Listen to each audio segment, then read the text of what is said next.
Good afternoon. Welcome to Journey with Jesus. My name is Fia. Welcome if you're new to the channel. If you have been walking with me, with Lord Jesus Christ, you know the deal. I welcome you back. I welcome you back. Friends, if you would like, I wanted to just share this very quickly before I forget.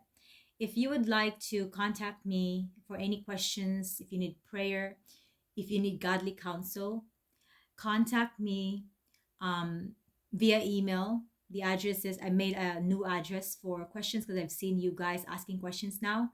So you can email me at loveneverfails.covenantmarriage at gmail.com. So you'll see that in the description of my channel, or you can go to my Facebook page. It's also in the description of my channel. So today, my friends, I just wanted to talk real quick. The Lord put it in my heart to discuss or encourage you all concerning um, is your marriage your idol? We have to talk about this, my friends.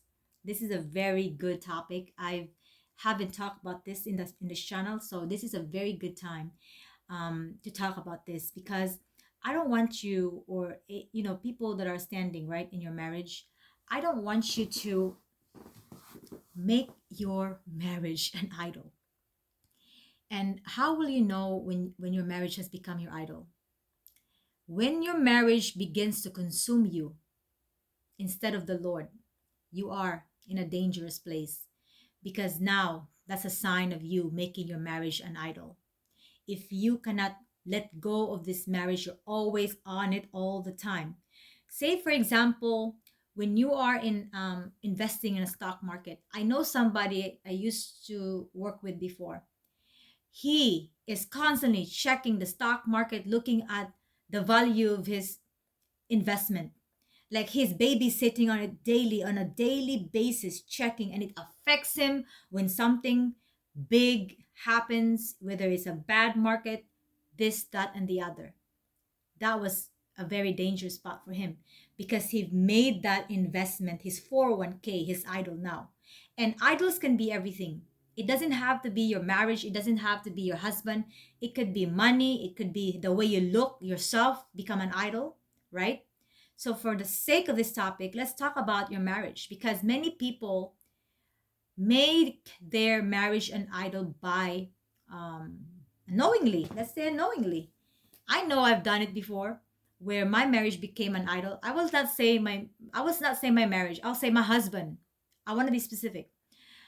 The Lord had to correct me and convict me that my husband became my idol. And that's the reason why it had to fall down. It had to be broken off. Because in order for God to get your attention, He has to break that idol. And the Lord did just that. He broke that idol. He said in my spirit, your husband is your idol because you cannot live without him. The moment your marriage crumbled, you are like losing your life. You cannot sleep, you cannot eat, you're crumbling, you're worried, you're concerned, you're doubting, you are just out of control. And I became that. I could not sleep. I lost so much weight. I lost my hair. You see this long hair, the Lord just uh, by His grace, continued to bless me that my hair grew back and became healthy again. But it used to just drop off because of stress, because I was constantly thinking of my husband, because I was constantly worried that my husband was letting go of our marriage. He became my idol instead of trusting God. And then also um I could not eat, right? I said it. When I was driving on the road, I was constantly thinking of him. I was absent-minded. I almost fell into an accident. I would always get sick. This was dangerous because I was getting sick. I was getting sick over this man. And the Lord did not want me to be in that place, but He allowed it for me to see that my husband became my idol. Let's say marriage for some of you, because some of you, you don't really idolize your husband. You idolize marriage. You just want to be married and that's it. But you don't know and understand the purpose of marriage. What is the core purpose of being married? You don't link it to how Jesus Christ sees it, how the Father sees it, how the Father designed it from the very beginning, that it is to reflect his love for us. That's how a wife and a husband are to love each other, because it is a reflection of God's love for his people, right? Jesus Christ is going to come back for his bride. He is the bridegroom, right? So when we make our husband or our marriage, because like I said, some of us don't really idolize the husband or the wife, we idolize marriage itself. Some people just get married because they just want to say they are married. But the truth is, they didn't even consult God. They just wanted to be married. Or maybe because they're getting old, they wanted to be married. Or their friends have gotten married and they just wanted to be married.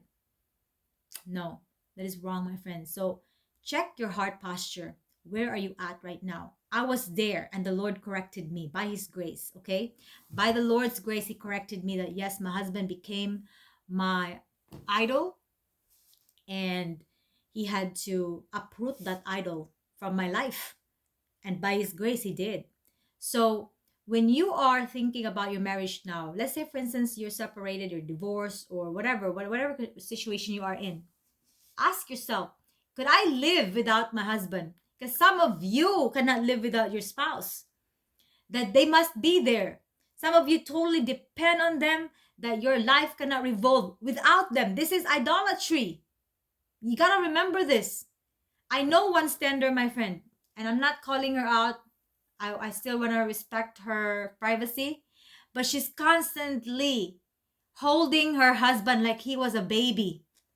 You cannot do that. If your husband already left, if your husband is already messing with another person or another woman, you cannot just babysit on him.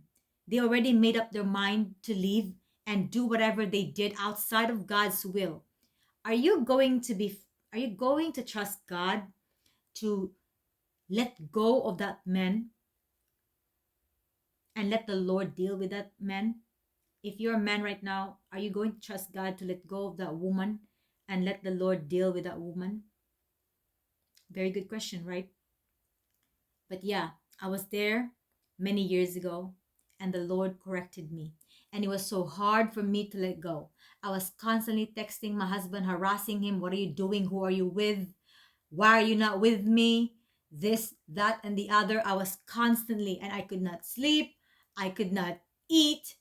I just couldn't do anything. My life stopped. Like it was the end of my life. And that was not right.